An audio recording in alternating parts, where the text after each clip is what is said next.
Hello students, Gayatri PG college Sanchore की online classes में आप सबका स्वागत है। आज बीए फाइनल के इकोनॉमिक्स ज्योग्राफी में प्राकृतिक वनस्पति एवं उसका वर्गीकरण के बारे में चर्चा करेंगे। मित्रों, ये जो इकोनॉमिक्स ज्योग्राफी की फर्स्ट यूनिट है, इसका टॉपिक है प्राकृतिक संसाधनों का संरक्षण। उस टॉपिक को अपन अध्ययन कर रहे हैं। प्राकृतिक जो संसाधन है, जिसमें मिट्टी है, प्राकृतिक वनस्पति है, जल है, खनिज है, इनका संरक्षण किस प्रकार किया जाए, इनके स्रोत कौन से हैं और वर्तमान समय में बढ़ती जनसंख्या की जो आवश्यकताएं हैं, उसकी पूर्ति के लिए इन प्राकृतिक संसाधनों का अत्यधिक दोहन हो रहा है। और यदि इसके संरक्षण पर, कंजर्वेशन पे ध्यान अगर नहीं दिया गया, तो आने वाले समय के लिए इस ह्यूमन की जो आवश्यकताएं हैं वो शायद तक पूरी नहीं हो पाएगी, या मानव यानी कि अपनी आवश्यकताओं की पूर्ति के लिए इसका अत्यधिक दोहन करेगा, जिससे इन प्राकृतिक संसाधनों का एक प्रकृति में एक संतुलन है, वो संतुलन बिगड़ जाएगा, उस संतुलन में डिस्टर्ब हो जाएगा। और अगर संतुलन बिगड़ता है तो उसका प्रभाव पर्यावरण पर भी पड़ता है, और इस धरातल पर यानी जितने भी जैविक संसाधन है, जीवीय संसाधन है, उन पर भी पड़ता है। प्राकृतिक वनस्पति होती क्या है, सबसे पहले इसको जानना जरूरी है। प्राकृतिक वनस्पति का मतलब है कि किसी भी क्षेत्र में मानव के बिना हस्तक्षेप से, मानव के बिना इंटरफेयर से, अपने आप नेचुरल क्रिया से उगने वाली और पनपने वाली जो वनस्पति है, उसको अपन प्राकृतिक वनस्पति कहते हैं। ये प्राकृतिक वनस्पति कहीं पहाड़ी क्षेत्रों के अंदर, कहीं मैदानी भागों या कहीं रेगिस्तानी भागों, कहीं ढलानी या कहीं तटवर्तीय क्षेत्र, जहाँ जहाँ पे मानव के किसी भी बिना हस्तक्षेप से या केंद्र सरकार या राज्य सरकार की बिना किसी परियोजना से अपने आप यानी कि पनपती है और विकास होता है, इसका विकसित होती है, उसे अपन प्राकृतिक वनस्पति कहते हैं। प्राकृतिक वनस्पति का जो वर्गीकरण है, उससे पहले इस प्राकृतिक वनस्पति की उपयोगिता और महत्व को देखें तो प्राकृतिक वनस्पति का थलीय संसाधनों में अत्यधिक महत्व है। और प्राकृतिक वनस्पति एक महत्वपूर्ण संसाधन ही नहीं है, बल्कि पर्यावरण के स्वास्थ्य की प्रत्यक्ष सूचक भी होती है। यानी पर्यावरण को शुद्ध रखने का काम इस वनस्पति के द्वारा किया जाता है। किसी भी प्राकृतिक वातावरण का किस प्रकार का उपयोग हो सकता है, इसका भी अनुमान प्राकृतिक वनस्पति से ही लगाया जा सकता है। और विश्व की प्राकृतिक वनस्पति में प्रचुर प्रादेशिक जो भिन्नताएं मिलती है, यानी सब जगह प्राकृतिक वनस्पति में समानता नहीं है, इसके वितरण में बहुत सारी भिन्नताएं मिलती है। और विश्व यानी कि किसी भी प्रदेश की प्राकृतिक वनस्पति के अंतर्गत विभिन्न आकार, प्रकार, ऊंचाई वाले पेड़ पौधे होते हैं। अतः किसी छोटे से छोटे भूभाग में भी वनस्पति की पूर्णतः समानता पाए जाना या पाना अत्यंत कठिन है। तथापि प्रत्येक प्रदेश में प्राकृतिक पर्यावरण की विशेषताओं के अनुसार विशेष पौधे समुदाय मिलते हैं। और प्राकृतिक वनस्पति का जो वर्गीकरण है, इसके लिए वर्गीकरण के लिए प्रमुख जो आधार है वो उनकी आनुवांशिकी और समान विशेषताएं मानी गई है। तो इस प्रकार प्राकृतिक वनस्पति को उनकी आनुवांशिक और समान विशेषताओं के आधार पर विश्व स्तर पर सर्वप्रथम यानी इन 4 समुदायों में विभाजित किया गया है। यानी प्राकृतिक वनस्पति को आनुवांशिकी और समान विशेषताओं के आधार पर विश्व स्तर पर सर्वप्रथम इन 4 समुदायों में विभाजित किया गया है।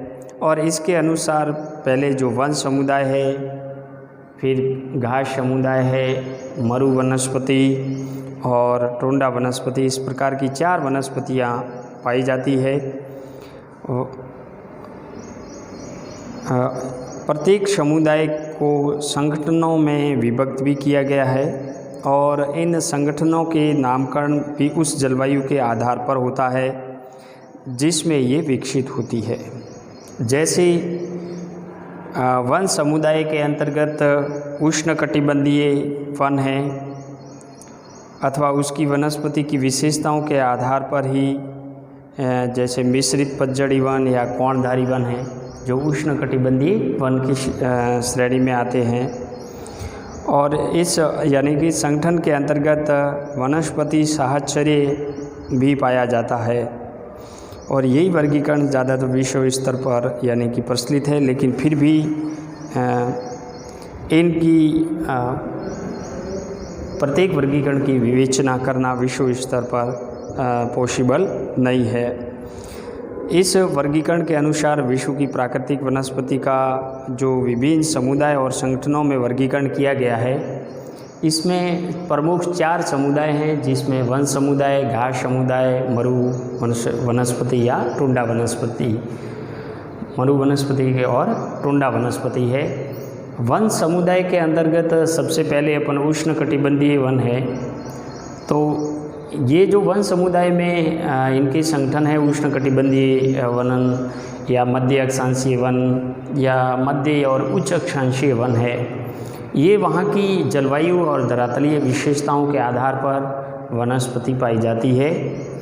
और इसमें जो उष्णकटिबंधीय वन है, इसमें उष्णकटिबंधीय सदाबहार वन, उष्णकटिबंधीय अर्धसदाबहार वन, मानसूनी वन, अर्धशुष्क मानसूनी वन जिसको अर्धशुष्क पतझड़ी वन कहते हैं, एवं जो कांटेदार वन है, कांटेदार झाड़ीदार या कांटेदार वन है, ये ट्रॉपिकल एरिया के अंदर पाया जाता है। वहाँ अधिक तापमान और अधिक वर्षा होने की वजह से इस प्रकार की वनस्पति पाई जाती है। मध्य अक्षांशों के अंदर कम वर्षा होती है, वहाँ मिश्रित पतझड़ी और कोणधारी वन पाए जाते हैं ऊंचाई वाले क्षेत्रों में, और भूमध्य सागरीय वन भी पाए जाते हैं। और मध्य और उच्च अक्षांशीय क्षेत्र है, जहाँ उच्च अक्षांशीय क्षेत्रों के अंदर हिमाच्छादित क्षेत्र है जहाँ हिमवृष्टि ज़्यादा होती है, और इस ढलानी क्षेत्रों में कोणधारी वन पाए जाते हैं। जैसे उत्तरी अमेरिका के अंदर जो कनाडा का उत्तरी द्वीप है या उत्तरी भाग है, और ग्रीनलैंड है, या फिर स्कैंडिनेवियाई जो देश हैं जैसे नॉर्वे हैं, फिनलैंड है और स्वीडन है, ये जो देश हैं इन देशों के अंदर कोणधारी वन पाए जाते हैं क्योंकि ये उच्च अक्षांशीय जलवायु की श्रेणी में आते हैं। घास समुदाय के अंदर निम्न और मध्य अक्षांशीय प्रदेश की घास है जिसमें सवाना और स्टेपी घास है। मित्रों, सवाना जो घास है वो ट्रॉपिकल घास है। सूडान अफ्रीका महाद्वीप के अंदर सूडान देश है, उसमें उष्णकटिबंधीय घास पाई जाती है जिसको सवाना घास के नाम से जाना जाता है। और स्टेपी जो घास है ये यूरेशिया की घास है, ज़्यादातर रूस के अंदर मध्य अक्षांशों के अंदर इस घास पाई जाती है। स्टेपी घास में पहले ज़्यादातर चलवासी पशुचारण होते हुआ करता था, लेकिन वर्तमान समय के अंदर स्टेपी घास के मैदानों के अंदर ज़्यादातर स्थायी कृषि होने लगी है। विशेष रूप से कपास की कृषि है वो रूस के स्टेपी घास के मैदानों के अंदर होती है। मरु वनस्पति के अंदर मरुस्थलीय क्षेत्रों में जहाँ कम वर्षा होती है वहाँ पर इस प्रकार की मरु वनस्पति पाई जाती है जिसमें कांटेदार और उष्णकटिबंधीय शुष्क वनस्पतियाँ पाई जाती है। इन वनों की कांटे लंबे होते हैं, जड़ें गहरी होती है, पत्तियाँ छोटी होती है। जो टोंडा प्रदेश है यानी ऊंचाई वाले भाग है जहाँ पे यानी 3700 मीटर से अधिक जो ऊंचाई वाला भाग है वहाँ पर टुंडा प्रदेश की वनस्पतियाँ पाई जाती है, जिसमें छोटी छोटी वनस्पतियाँ और घास होती है। अब सबसे पहले जो यहाँ की वनस्पति है उनमें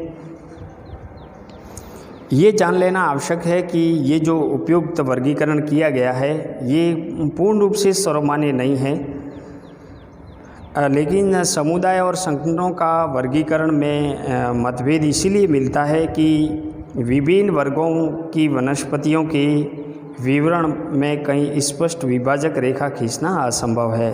ये जो वर्गीकरण है ये मोटे तौर पर वनस्पतियों की आनुवंशिका और समान विशेषताओं के आधार पर किया गया है, लेकिन बहुत सारे वनस्पति जो प्राकृतिक वनस्पति का वर्गीकरण है उसमें मतभेद मिलता है। उसका रीज़न क्या है कि किसी भी वनस्पति है उसके वर्गों का वितरण है, उसका विभाजन किसी रेखा के द्वारा खींचना ये पॉसिबल नहीं है। एक प्रकार की वनस्पति दूसरी प्रकार की वनस्पति में परिणित हो जाती है। इसके अतिरिक्त कुछ विद्वान वनस्पति के लिए किसी एक तत्व को अधिक महत्व देते हैं तो कई विद्वान दूसरे तत्वों को अधिक महत्व देते हैं, जिसकी वजह से इनका जो वर्गीकरण है उसमें कई बार मतभेद उत्पन्न हो जाते हैं और एक ही संगठन में भिन्न भिन्न नामों से वनस्पतियों को संबोधित किया जाता है, क्योंकि वनस्पति वर्गीकरण का जो आधार है वो आधार कोई यानी जो वर्गीकरण प्रस्तुत करता है वो कोई विद्वान एक तत्व को मान लेता है तो दूसरा दूसरे तत्व को आधार मान लेता है। वनस्पति समुदाय के वितरण आर्द्रता की भिन्नता के अनुसार मिलता है। ज़्यादातर वनस्पति का जो वितरण है वो वहाँ पाई जाने वाली जो तापमान और आर्द्रता है उसके अनुसार मिलता है, क्योंकि समुदाय का विभेदीकरण उनकी नमी की आवश्यक मात्रा की भिन्नता पर ही निर्भर है और जिस क्षेत्र में जिस प्रकार की नमी रहेगी, वर्षा की मात्रा रहेगी, उसी प्रकार की वहाँ वनस्पति पाई जाती है।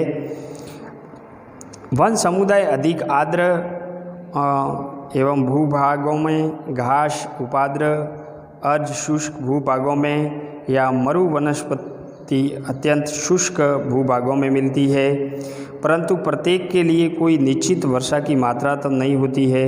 जहाँ ताप अधिक होता है वहाँ वाष्पोत्सर्जन भी अधिक होता है, कम ताप में वाष्पोत्सर्जन कम होता है। इसलिए उष्णकटिबंधों में अपेक्षाकृत अधिक आर्द्रता और मध्य और उस अक्षांशों में कम आर्द्रता में भी वन समुदाय मिलते हैं। वनस्पति और आर्द्रता तथा तापमान का सहसंबंध भी मिलता है।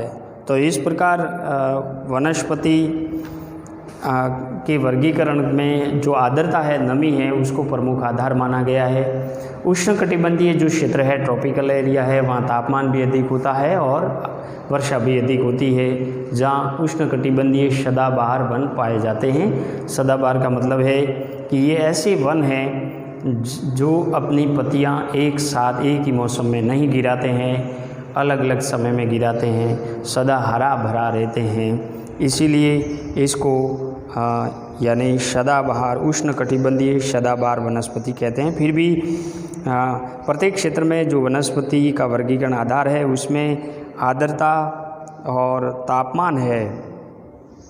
आर्द्रता और तापमान के मध्य सहसंबंध पाया जाता है और वनस्पति आर्द्रता और तापमान के सहसंबंध से ही इनका वनस्पति का वर्गीकरण किया जाना संभव है।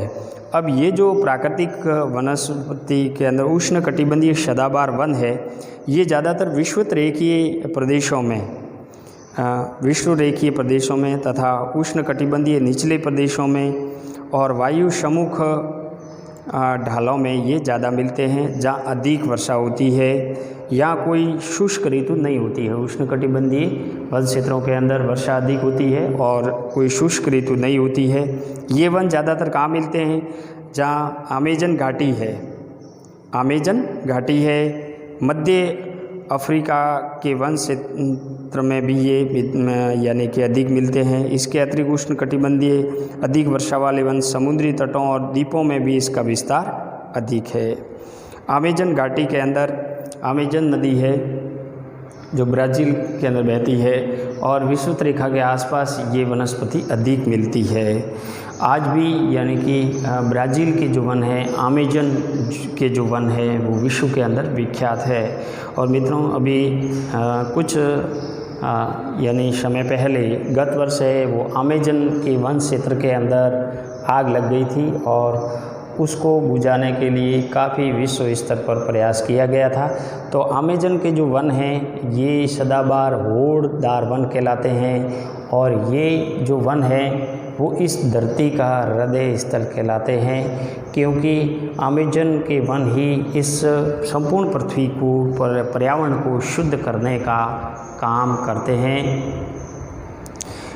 इसीलिए यानी कि अमेजन को यानी वन क्षेत्रों में ज़्यादातर उष्णकटिबंधीय वन पाए जाते हैं। इसके अलावा यानी झाड़ीदार या कांटेदार जो वनस्पतियां हैं, झाड़ीदार और कांटेदार वनस्पतियां हैं, ये अन्य जो कम वर्षा वाले क्षेत्र हैं, शुष्क ऋतु की अवधि लंबी होती है, उन क्षेत्रों में इस प्रकार की वनस्पति पाई जाती है। और उष्णकटिबंधीय अर्धशुष्क पतझड़ी वन है ये यानी कि जहाँ वर्षा अपेक्षाकृत कम होती है, आर्द्र और शुष्क ऋतुएं पाई जाती है। यानी शुष्क ऋतु विधि होती है, आर्द्र भी ऋतु होती है, उसमें अर्धशुष्क पतझड़ी वन पाए जाते हैं। इसमें कम संघनता मिलती है और ये अपेक्षाकृत छोटे और इनकी यानी कम पत्तियों वाले होते हैं और एक ही मौसम के अंदर पत्तियां गिरा देते हैं। इसमें सागौन, बांस का वन है, साल, चंदन के वृक्ष है, ये पतझड़ी वन कहलाते हैं। और भारत में भी इसका विस्तार दक्षिणी पूर्वी में यानी कि भारत में भी इसका विस्तार है। इसके अलावा दक्षिण पूर्वी एशिया के भीतरी भागों में भी अर्धशुष्क पतझड़ी वन मिलते हैं। ब्राज़ील के पठारों की पवनोन्मुखी ढाल और मध्य अफ्रीका के दक्षिणी भागों में भी इस प्रकार की वन है वो मिलते हैं। इसके अलावा मध्य अक्षांशीय जो वन है, मध्य अक्षांशीय वन उन क्षेत्रों में पाए जाते हैं जहां तापमान 6 डिग्री से 18 डिग्री सेल्सियस के बीच रहता है और जाड़े के मौसम में औसत यहाँ तापमान 18 डिग्री सेल्सियस से ऊपर ही रहता है। वहाँ उष्णकटिबंधीय पेड़ भी पाए जाते हैं। इसके अलावा इनके अंदर यानी कि पत्तियाँ चौड़ी होती है और मध्य अक्षांशीय चौड़ी पत्ती वाले वनों को उपाद्र या शीतोष्ण वन भी कहा जाता है। भूमध्य सागरीय जो वन है, भूमध्य सागरीय वन, ये भूमध्य सागरीय क्षेत्रों के अंदर पाए जाते हैं। भूमध्य सागरीय वन निराले किस्म के होते हैं और शुष्क ग्रीष्म ऋतु में भी इन वनों के पेड़ों की पत्तियां हैं वो झड़ती नहीं हैं और पेड़ यानी सदाबहार चौड़ी पत्ती वाले होते हैं, पर उष्णकटिबंधीय अर्धशुष्क वनों से यानी शुष्कता से ये अपनी रक्षा करते हैं। तो भूमध्य सागरीय वनों में पेड़ों की विशेषता भिन्न होती है, क्योंकि इन पेड़ों की पत्तियां छोटी, कड़ी और मोटी व चमकीली होती है। पत्तियां यानी कि चमड़े की तरह होती है और मोटी शाल से आच्छादित रहते हैं, जिसमें दरारें फटी रहती है। इन्हीं विशेषताओं के कारण गर्मी में इन पेड़ों से बहुत कम वाष्प उत्सर्जन होता है। ये वन ज़्यादातर यानी कि भूमध्य सागरीय क्षेत्रों, इसके अलावा कैलिफोर्निया और भूमध्य तटवर्ती सागरीय जो तटवर्तीय क्षेत्र है वहाँ पर पाए जाते हैं, यानी कैलिफोर्निया, मध्य चिली, दक्षिणी ऑस्ट्रेलिया, दक्षिणी अफ्रीका, जहाँ भूमध्य सागरीय जलवायु पाया जाता है वहाँ ये वन अधिक पाए जाते हैं। इसके अलावा और भी वनस्पति है, जैसे मिश्रित वनस्पति, सवाना वनस्पति, स्टेपी वनस्पति और रेगिस्तानी जो वनस्पति है।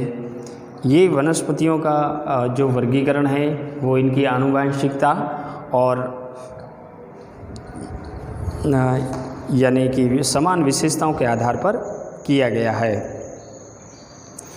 तो इनका मोटे तौर पर वर्गीकरण अपन पहले से ही पढ़ चुके हैं और अब इसकी जो वनस्पति के संरक्षण है कि वनस्पति का संरक्षण किस प्रकार किया जाना चाहिए, इस वनों का उपयोग किस प्रकार होना चाहिए, उसके बारे में अपन चर्चा है वो कल की क्लास में करेंगे।